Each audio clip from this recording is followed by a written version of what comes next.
Edition on the tee off season. And I mean, let's be honest, we probably should have predicted that something wacky was going to happen and we weren't going to be able to wait until March to talk about it. So I'm Gabe Neitzel along with Stephen Watson as we break down the biggest news going on in the world of golf. And I'm not talking about the golf ball right now because that ain't happening until 2028 and 2030. We can talk about it a little bit later if you really want to, Stephen.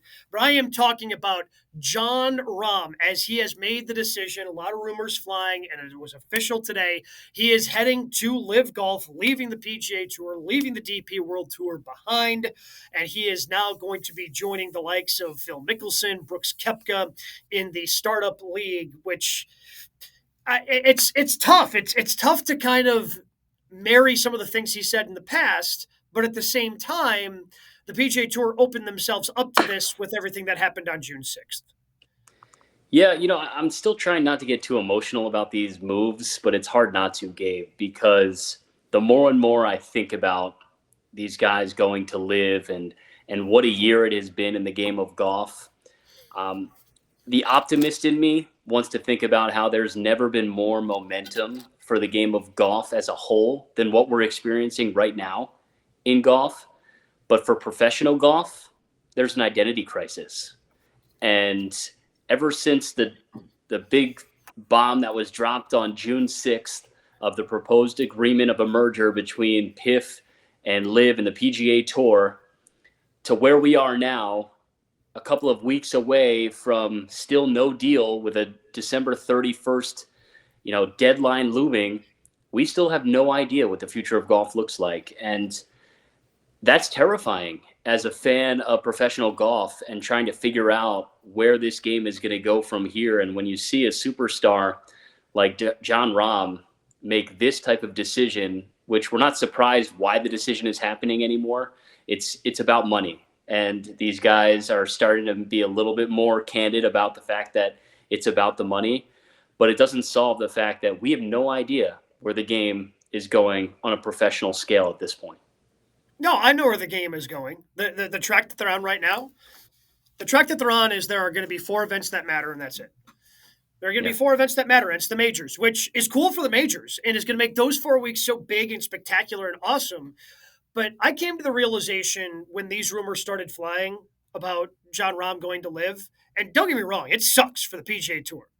Yeah. But also, like, as a golf consumer, I'm not going to start watching LIV. I mean, maybe I stop watching the PGA Tour, but I'm also like LIV's best player last year, the guy who won the individual championship, was Taylor Gooch. Like, does that do anything for you?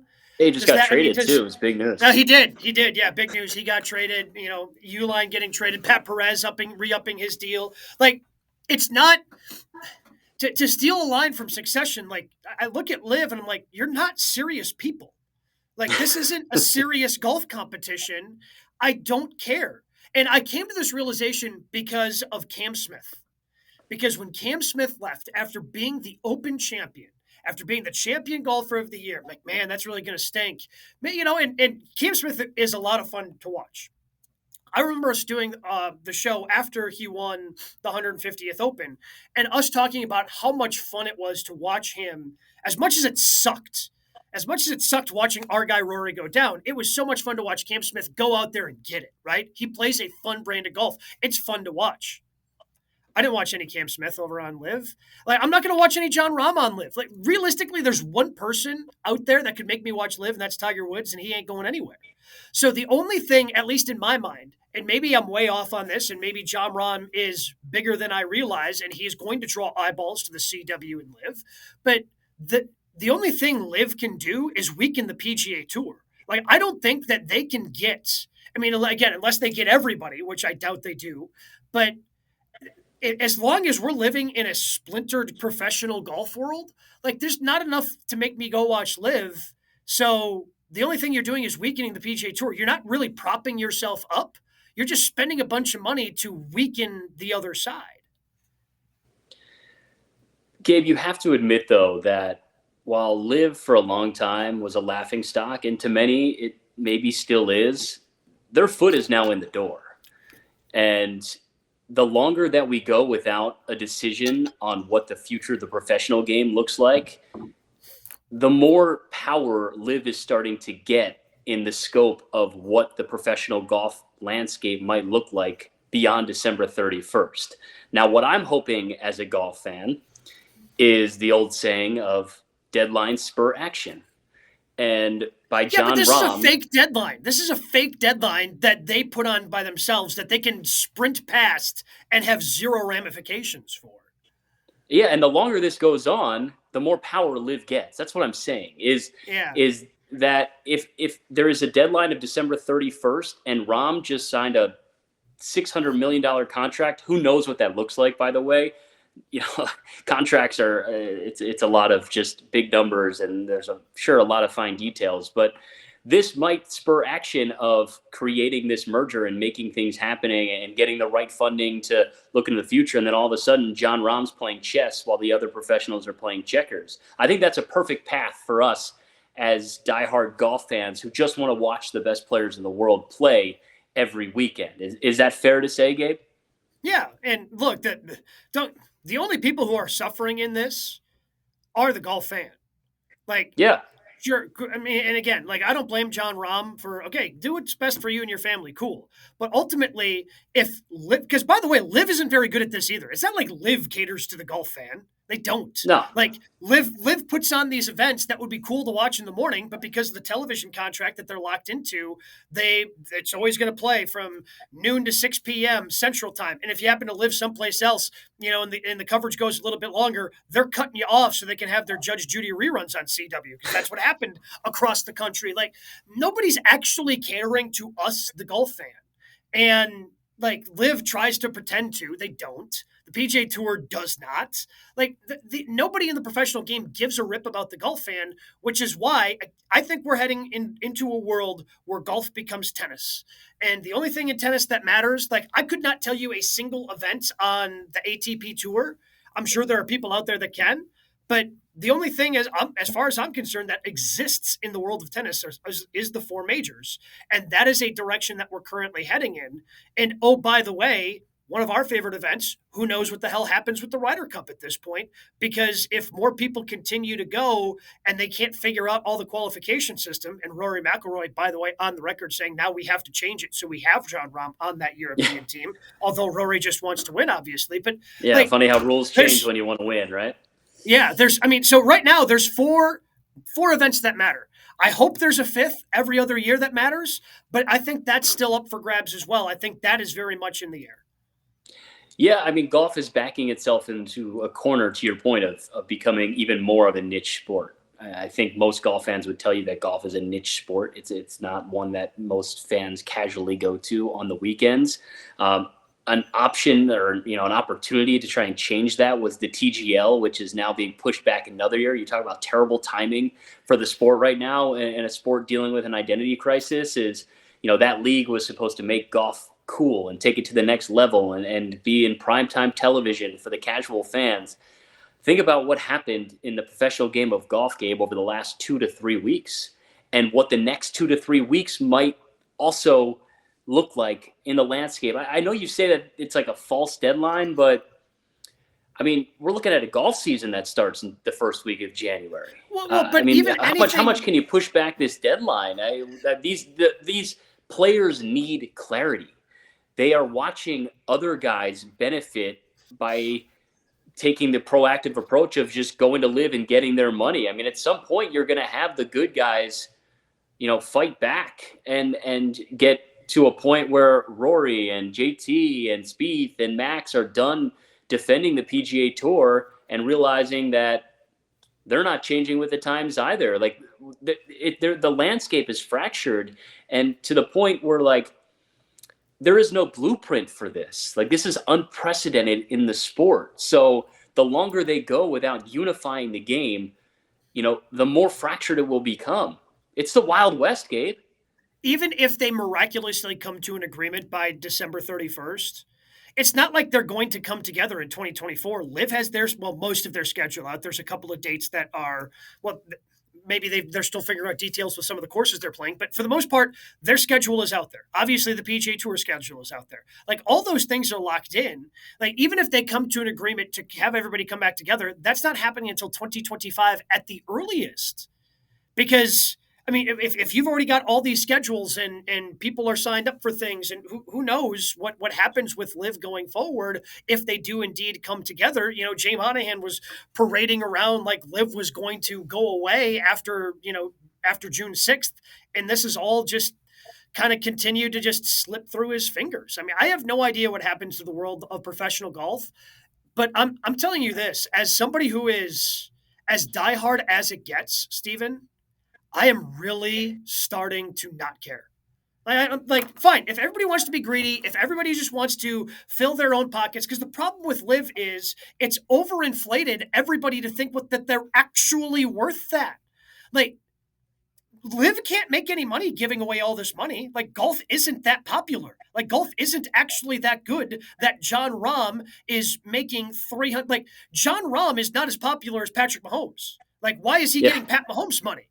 Right? Like golf can't prop that up, especially in a splintered world. It can't prop that up. The only explanation I possibly have for this, Gabe, is that this is just a tactic from the PIFs to spend whatever money they have to acquire as many guys as possible to essentially force the PGA Tour and Jay Monahan's hand to, creating this deal and the merger of getting all these players back together again. And that's really the only path forward, I think, for professional golf to quote unquote save it at this point for the golf that we're used to watching, from Thursday to Sunday throughout the entire golf season. But for now, to your point, the longer it goes on, it's 4 weekends out of the year, and we all lose because of it. And I don't know. Do you have a better solution? Like, what do you think is the best solution moving forward for the sport? Can you see them coexisting as PGA Tour and LIV?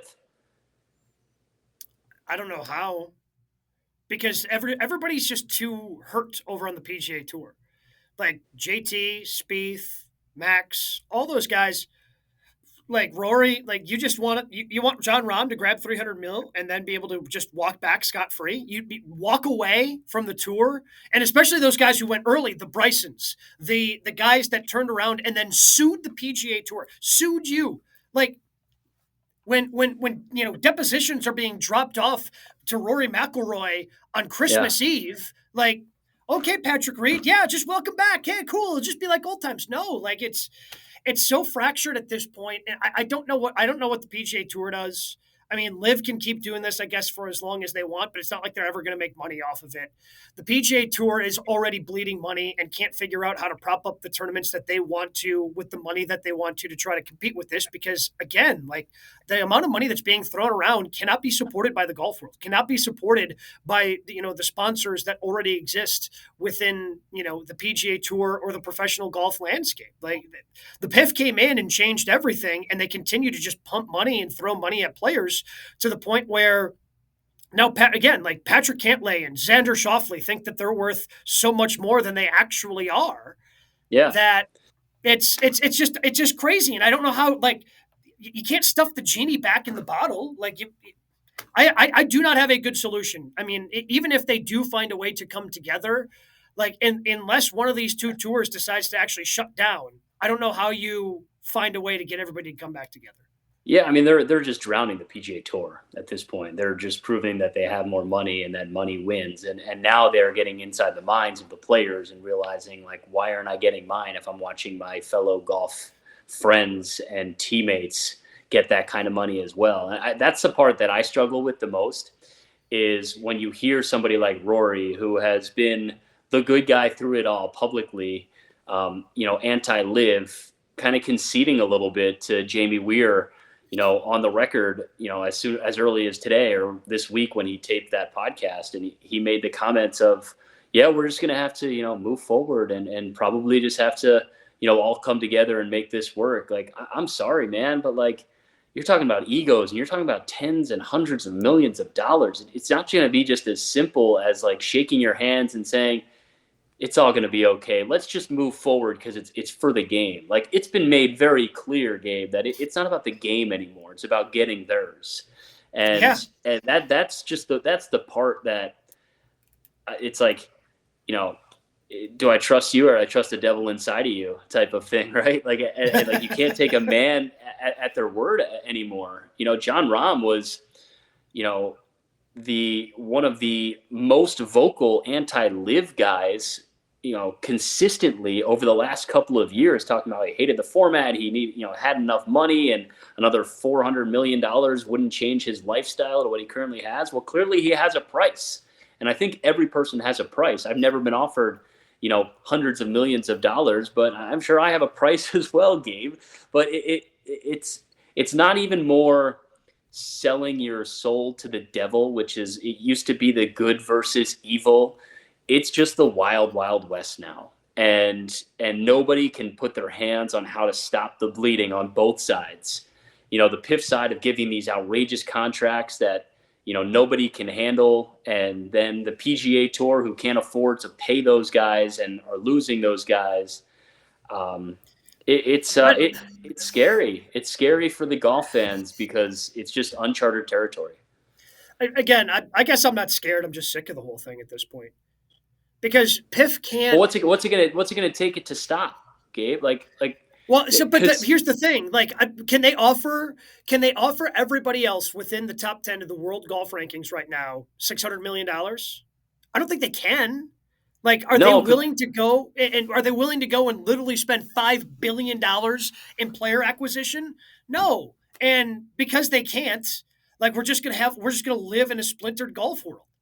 but that's why I think this is much more than just taking the top 10. I think they're handpicking certain personalities that fit their desire to create a merger, right? Like they're playing chess right now. Jon Rahm was a big name. That was probably the biggest name they probably thought they could flip, and they were able to flip him, right? And now all of a sudden it puts more pressure on the PGA Tour to give in to the wants and desires of PIF. And of course, the DOJ is a big part of this as well. There's a lot of layers to just simply saying that the PGA Tour and Well, PIF are going to have a merger. But I'm just saying, I think that there's a lot of strategy involved of who they're selecting, who they're choosing to pay, and what their ultimate goal is, which is getting all of these guys to play more tournaments, get their points back in stated, and just create more opportunities for them while saying that LIV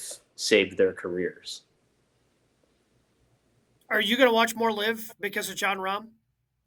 No, I'm not. I'm not. I, But I I and don't I think just don't think anybody Gabe, is. I don't So think it's what's the about. point? What's their I don't point? think Like it's if about they us. It's not about you or me. It's not about getting eyes. Like their numbers were embarrassing. They don't even have a true TV contract. It's not about that. They're trying to put pressure on the PGA Tour to make a move. Deadline spur action. so And this what deadline if the is move coming doesn't up. work? What if the move doesn't work? They have unlimited resources. They're gonna try and bleed it out and play the time game, right? Like they have resources that the PGA Tour doesn't, and ultimately the PGA Tour is gonna have to give in at the rate that LIV is paying guys and stealing guys, and most importantly, guys are willing to flip. I mean, that's what the PGA Tour has going against them more than anything, is that their soldiers are going against them now. Well, I mean, And but they've only gotten one guy in the last 12 months, right? Like again, like and I don't think that they can, even if they get five of the top. Like I just don't think that there's a good enough personality. And this is a conversation we've had before on the show about how there's not just really a personality that drives the sport. Certainly, there are people that we really enjoy watching, but like Jordan Spieth isn't drawing 4 million views to the PGA Tour, right? Like, no, he certainly helps, and I think that boosts the numbers because he's one of the most popular guys out there. But I just don't think there's one personality within the sport, the way that Tiger was when we were growing up, that really drives eyeballs. And because of that, Liv can grab all the guys they want and not actually, I don't know, build a legitimate tour. yeah, but And if you start to see concessions like what Rory even pointed out about wanting Rom at Bethpage in 25, you start to see these little concessions of, yeah, wait, we want the Live guys on the Ryder Cup team now, and the Live guys can go and compete in majors. I mean, think about this upcoming Masters, it's now going to have the top, 3 finishers from last year's Masters are LIV players. Yeah. Rahm, Koepka, and Mickelson. Yeah. I mean, it's about driving conversation. They weren't going to snap their fingers and get viewers, but I personally don't think they really care about the viewers. I think they just care about the power, and they care about the power of having more people talking about them and players thinking about going to them to ultimately get what they want, and that is to be a part, to have a slice of the true pie of the PGA Tour and television rights. And I just don't know how we get there at this point. I really don't. And I've seen, Jay Monahan. Oh yeah, we're going really good. I think he was supposed to meet with Yasir Al Rumayyan this week. I haven't seen anything about that. Maybe he actually hasn't met with Yasir, given the USGA stuff, the Jon Rahm stuff that came out today. Are we being too nice to Rahm, by the way? Are we being too nice to Rahm? He kind of became a golf darling this year. And, I mean, if this happened before this golf season when he won the Masters and, appeared on TV a bunch of times and talking, so eloquently about the game of golf, kind of just becoming a media darling of joining all these podcasts and getting his face and his name out there. I feel like, are we being too nice? Or does it make sense at this point why guys are jumping? It makes sense, and I think we're being nicer to him than we are other people who jumped in the past, because at least this is how I feel about it. I am so exhausted, and it's not just exhausted by the guys going to LIV, because I'm exhausted with Jay Monahan and his incompetence as well. Because like you can draw a pretty direct line to his incompetence in Jon Rahm leaving. I think you can do that pretty easily. I'm just so sick of everybody in professional golf. Like Phil Mickelson, ironically, once pointed out the PGA Tour's obnoxious greed, but it's his obnoxious greed. It's Jon Rahm's obnoxious greed that could really kill this sport professionally. Like, because that's the route we're on, man. Like right now, we are on a route that if it's not fixed soon, I'm not going to care. Like I am a diehard golf fan, man. Like I sit down and I watch the Travelers. I sit down and I watch the John Deere. Like these are things that I like to do during the summer. Like, and I'm reaching a point where like man, Riv, okay, Tiger's playing, I'll watch. But if Tiger's, it's almost like if Tiger's not playing, I'm not going to care outside of the majors, because what's the point of it if we're not going to have all the best guys playing at the same time? I'm with you, man. I'm growing frustrated. Like I try to find the glass half full in a lot of decisions, but I keep coming back to the lack of leadership on the PGA Tour and how Jay Monahan still is the face of this thing. And that June 6th announcement will go down as one of the most reckless days in sports history, in my opinion. Oh yeah. Yeah, because again, that opened the door for Rahm leaving today. That opened and not having a single piece of evidence publicly that they've moved forward and have done anything to solidify anything closer to an agreement since June 6th, which was, by the way, 6 bleeping months ago at this point. Like that opened the door directly for Rahm leaving, because now you made it okay. You undirtied the Saudi money. You had the high ground. You decided to use the 9/11 families. You decided to do all these things, and then you decided to dive down, and that money was okay, signaling to the players that it's okay if they go take the money. And what are we going to do as golf fans? And again, going back to your question, are we being too nice to Jon Rahm? Maybe we're being too nice to Jay Monahan, because he's the one who made this okay. Like we all had to come to a resignation 6 months ago of, all right, I guess the Saudi money is just going to be a part of golf and we've got to reckon with it. And that was a decision that Jay Monahan made for all of us, and now has made it okay for Jon Rahm to go directly to LIV. And I think there's going to be more guys tempted now. And that I think is what is the snowball effect that we're going to feel over the next couple of weeks. Do they have spots? I mean, they keep re-signing these guys like Pat Perez. Like, do they actually have As I said, spots for guys? I think we need to be very cautious about what we see of the fields and the trades, and most importantly, the contract dollars that these guys sign, because there are a whole lot of details in all of those contracts that we will never see. But I imagine, will play a big, factor in how LIV moves forward, and how much power these players have versus LIV actually has over these players. It's all in the details. But I just think that in a sport filled with egos, it's just a scary path forward for how this is feeling a lot like college athletics, and it becoming just the Wild West that nobody's able to tame at this point anymore, because it is a dog eat dog world. And for a sport that's an individual sport with no salary caps and no owners, I think your Well, exhaustion, Gabe, is going to we be shouldn't taken say to a that. whole new level. I mean, Jon Rahm, I think, is part owner of whatever team he's going to get. I think that's part of the $600 million deal that he's got equity in his team. So, he's going to That's be right. an owner.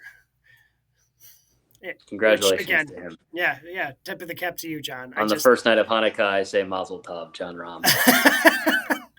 Quick prediction, Stephen. Do we have any sort of agreement in place by the 31st? Some sort of agreement, yes. But I don't think it's going to be the detailed, finite path forward, true decision making that the sport needs.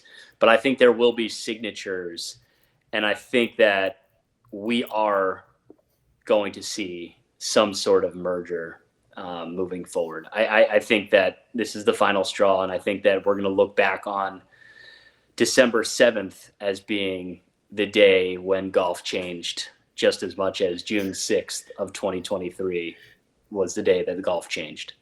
Is it possible that Rahm got a bag only to return to the PGA Tour in 25? Pretty much $300 million to go away for a year, and then he just cashes it. I think Jon Rahm,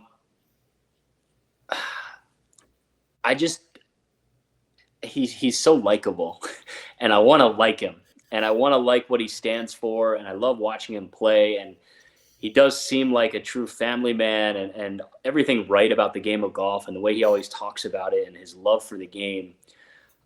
I do think, and I want to hope more than anything. No, part of him's full of it. Yeah, of course. But I also think that part of him knows something that we still don't. And that is that we're close to a merger, and he's playing chess when everybody's playing checkers. And he just made a whole lot of money in a short amount of span. And he's going to end up one of the winners, if you want to say there will be winners and losers of this thing in the end. But I mean, you're allowed to change your mind. I don't want to make it seem like, and he decided to change his mind, but he was on the record for so many different things about how $400 million wouldn't change his life, about how he wanted to play for legacy, about how he wanted to play against the best players in the world, and those players were on the PGA Tour. Apparently those things aren't important to you anymore, John. And that's fine.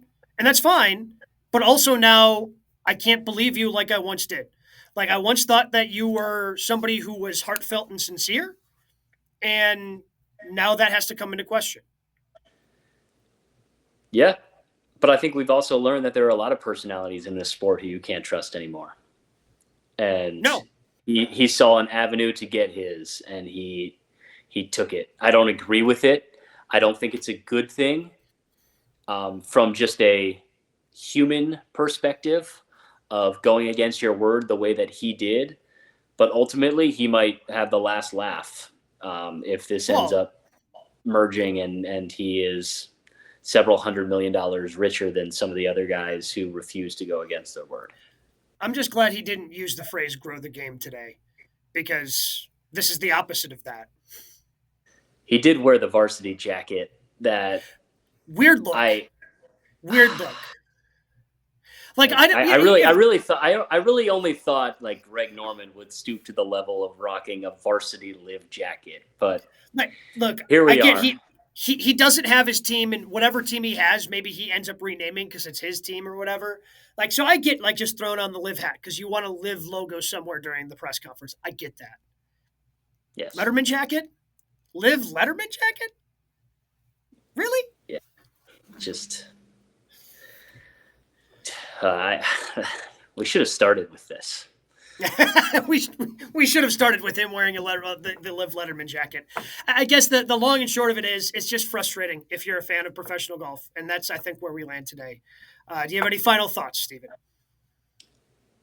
My thought at this point is we're in uncharted territory. We're about to see who's going to sink, who's going to swim, and I just hope in the end, us as golf fans end up in some way being rewarded for what the last couple of weeks and months have been like to watch a sport really turn into see the worst of people and see the worst in a sport when this game as a whole is in such a good place and there's so much momentum for growing the game that we have the likable superstars becoming likable and leading the way throughout this process. I don't want to lose more hope in guys and guys that I want to root for.